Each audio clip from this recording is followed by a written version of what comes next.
On the 15th of March, the Netherlands will have Tweede Kamerverkiezingen, or second chamber elections. Now, if you're not quite sure what I just said, or if you're interested in Dutch politics, we're going to explain it to you in under 8 minutes.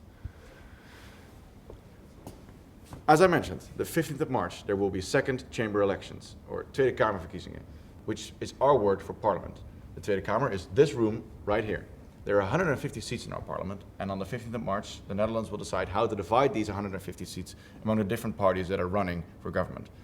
Now, how to decide what seats get allocated where? The proportion of seats a party gets, the proportion of votes a party gets in the Netherlands equals the proportion of seats they get in parliament. So to illustrate this, imagine this sad little half-eaten stroopwafel is just completely fed up with not being eaten completely and decides to establish his own party, the Stroopwafelpartij. The Stroopwafelpartij runs in parliamentary elections and manages to get 10% of the votes in the country. Now 10% of the votes in the country means 10% of the votes in the second chamber, and 10% of 150 equals 15 seats for 4 years. Now there's not really a threshold to get into the second chamber, you just have to get enough votes that equals 1 seat. The last election, this was 62,829 votes. And the next election, it's likely to be a little higher due to expected turnout. Now, after the elections, you need to form a coalition to be able to run. Now, obviously, as a party, if you've got 76 seats, you get to govern alone. However, this has never happened before. And as you can see, it hasn't happened in the last election either, with the biggest party only getting 40 seats. If you formed your coalition, for that you need to find other parties that are sort of like-minded, and then you make yourself a governance plan for the next 4 years. After that, you fill cabinet positions with people from your party, and then you get to sit there for about 4 years and take a lovely picture with the Queen, or currently the King. Now let's see what parties are running in 2017, and joining me now is Jana. Okay, so this election, there's actually 28 parties running, which is a record-breaking number.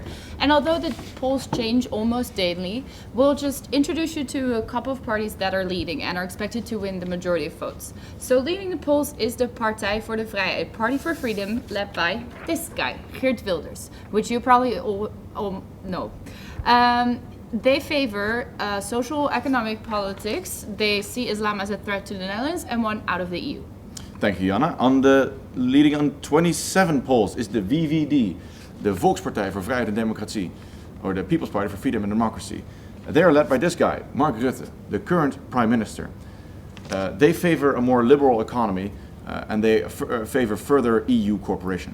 Then leading with 19 seats, it's actually D66, which stands for Democrats 1966, when they were established as a protest party. And this is led by Alexander Pechtold. They want more spending in education, more European integration, and are economically progressive. Coming in on 17 seats, the CDA, the Christian Democratic Appeal. They're led by this man, Sybrand van Haarsma Buma. They're a Christian party focused on family values and a more social economy. Then with 13 seats, we have GroenLinks, or Green Left in English, which is led by Jesse Klaver, the youngest political party leader of the Netherlands. They want a green and left-wing economy. Coming in on 13 seats, we have the SP, the Socialist Party of the Netherlands, led by a man who seems to really enjoy his ice cream, Emiel Roemer. They're the Socialist Party, so they favor more spending in healthcare. They favor lower rent prices, and also they want to leave the European Union. Then at 12 seats, we have PvdA, which is led by this guy, Lodewijk Asscher, our current Vice Prime Minister. They are a very old-fashioned Labour Party and want longer contracts and more roles for the government. And now, coming in at 6 seats, 50 plus, the Dutch Elderly Party, led by this man, Henk Krol. Then at 6 seats too, we have the Christian Union.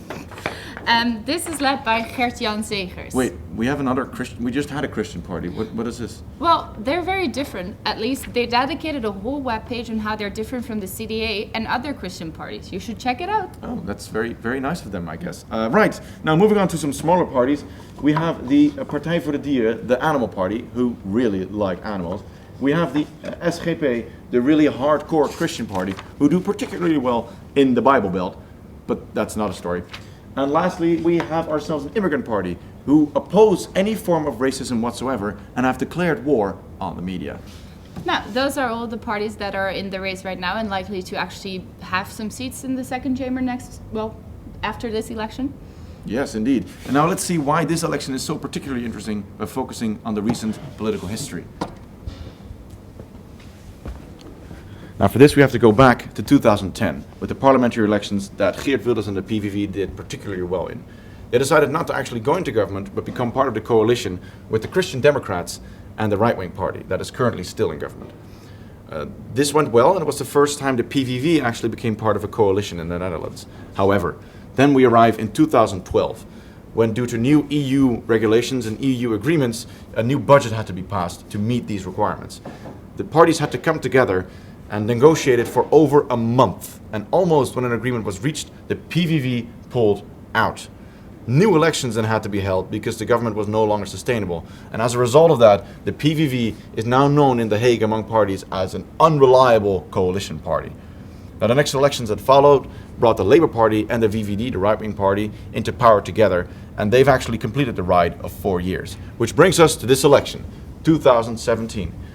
Currently, the coalition that's happening right now with the PVDA and the VVD is not going to happen again, because the PVDA is not doing well in the polls at all, only pulling in at about 12 seats if you remember. The PVV, on the other hand, is leading with about 28 seats, which means that this could be the election that Geert Wilders becomes the Prime Minister of the Netherlands, and we have another populistic leader in liberal democracies. However, for him to govern, he's going to need a coalition, and all the other major parties have already indicated they do not want to work with him because he is unreliable as a coalition party. So therefore, it could happen that the biggest party in parliament does not only not become part of the coalition, but also is not even part of the government.